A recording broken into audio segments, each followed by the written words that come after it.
Hallelujah. So the theme of this conference is Kingdom Invasion, right?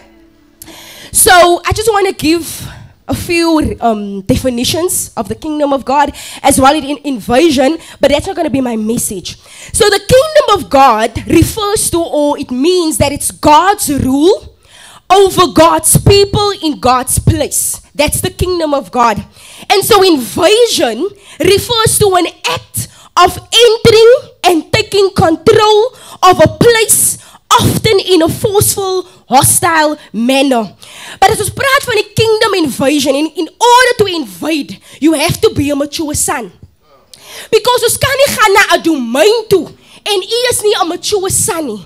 So before invading, ons moet eers hulle kry om getransform te word. We first need them to get into the kingdom, because they cannot do the kingdom's work if they don't know the kingdom, if they don't know the principles of the kingdom, and if they don't know the king of the kingdom. So in order for us to invade, first we need to get them to transform.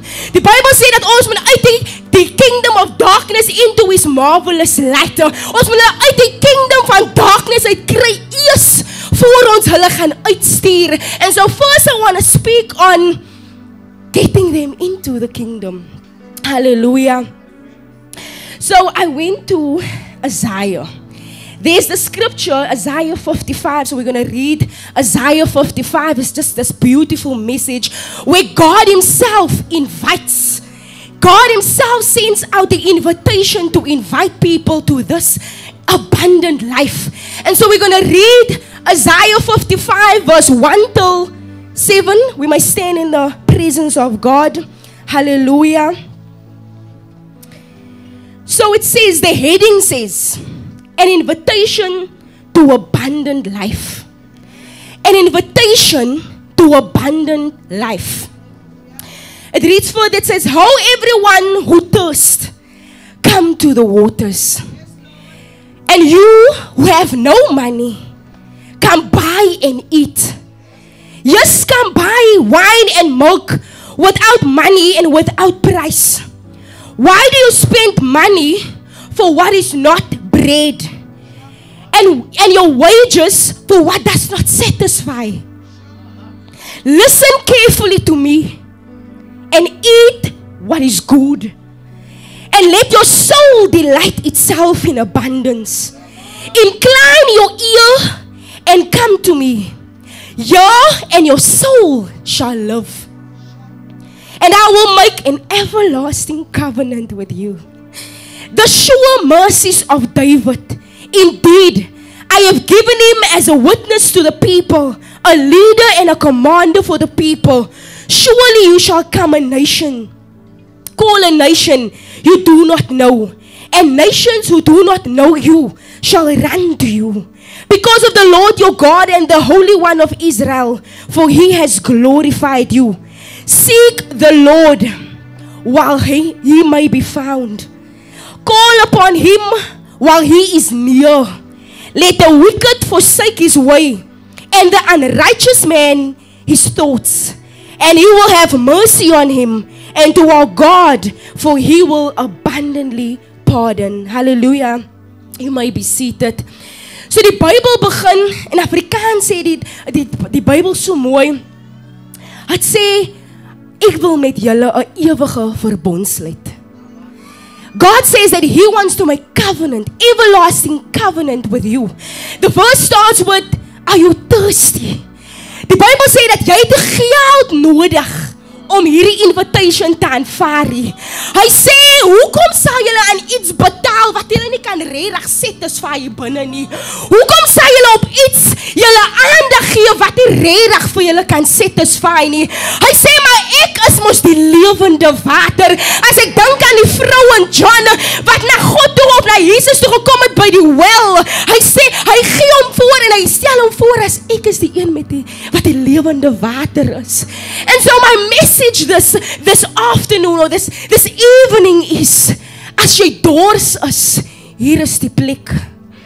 This is the place for your thirst to be satisfied. Ek dink die wêreld kan ons alles aanbied. Die wêreld kan ons alles gee, but there will still be a thirst for something deeper. Because die Bible sê net God kan ons thirst kan hy.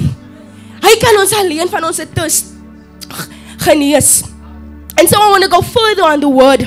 It says, listen carefully to me and eat what is good. Wat is goed? Die woord van God. Die woord van God, because die woord van God gee lewe. Die woord van God, because die woord van God, hy gee jou eternity. En so die woord gaan verder om te sê, incline your ear and come to me. The invitation. Come to me. Imagine a sovereign God. A sovereign God. A holy God. Maak hierdie invitation om vir u te sê, kom na my toe. Ek het die lewende water. 'n Groot God wat hierdie invitation maak om te sê, kom na my toe, Shanay. Kom na my toe. Ek alleen. Nie die wêreld nie. Ek alleen. And I will make an everlasting covenant with you. So what is a covenant? Covenant refers to a binding agreement or promise made by God with humanity. So covenant is iets waar agreement established moet word. So even though God u nooi, het u nog steeds 'n wil. But covenant sê God, ek wil met u 'n everlasting covenant maak.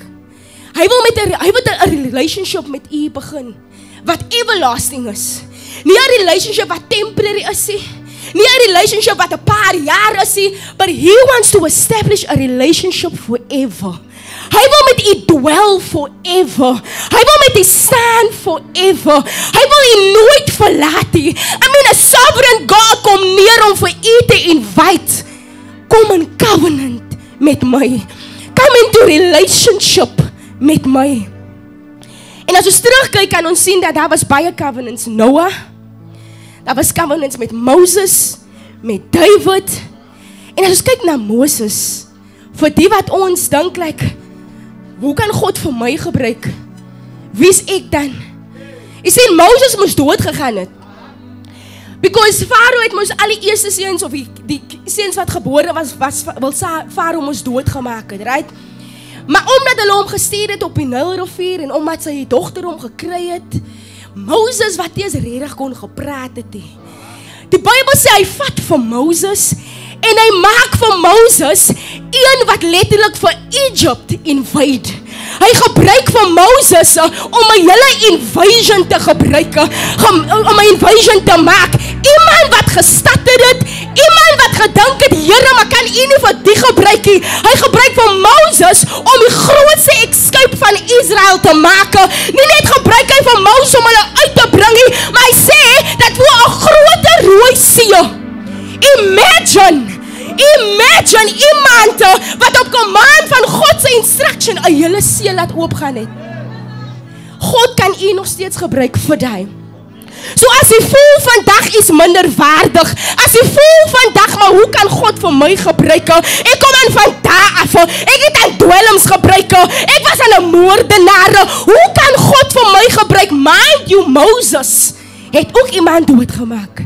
But God still used him. En hy gebruik hom op 'n magtige manier, 'n groot escape vir Israel. Iemand wat gedink het hy kan nie. The invitation is here. En dan die beautiful part is, hy sê, the sure mercies of David.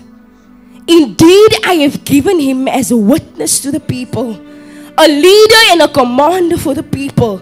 Surely, you shall call a nation you do not know, and nations who do not know you shall run to you, because of the Lord your God. As ons terug gaan na David, wie was David? David het na skape getent. David was a shepherd. David was nie eens aan die kamer toe hulle gekom het om 'n king te anoint. He was just tending to the sheep. But then God, het favor gevind by David. David het God se hart getrek. And when David was there tending the sheep, hy moes gestink het. Because om net na skape te kyk, moes hy gestink het. And God chose him. Iemand wat hulle nie eens aan gedink het nie. Iemand wat nie eens opgekom het nie. Hulle kies vir hom, of God kies vir hom. And God sent Prophet Samuel to anoint David. En wat doen David? David verslaan vir Goliath. As jy dink jy kan nie, as jy dink maar ek kan nie, kyk hoe klein is ek, kyk hoe min is ek, but God used David to murder of om van Goliath te verslaan. Wat 'n groot oorwinning. And not only did he conquer, of not only het hy vir Goliath doodgemaak, maar hulle sê dat David het een van die grootste plekke van Israel het hy gekry, Juda. En nadat het hy alle Israeliete of Israelse plekke het hy as koning oorgestaan.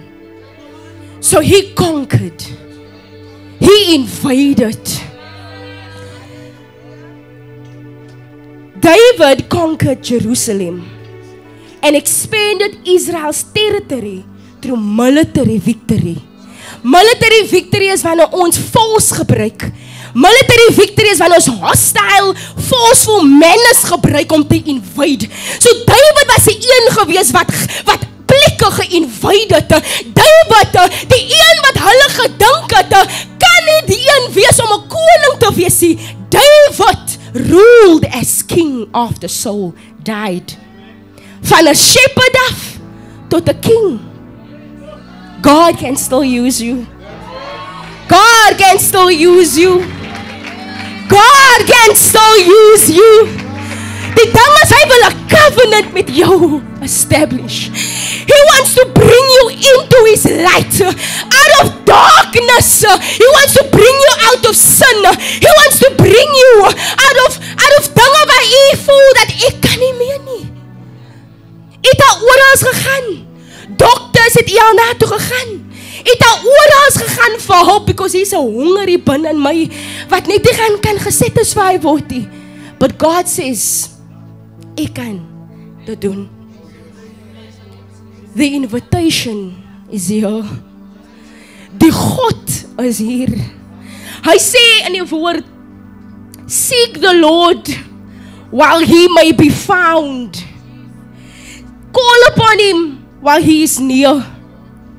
Let the wicked forsake his way.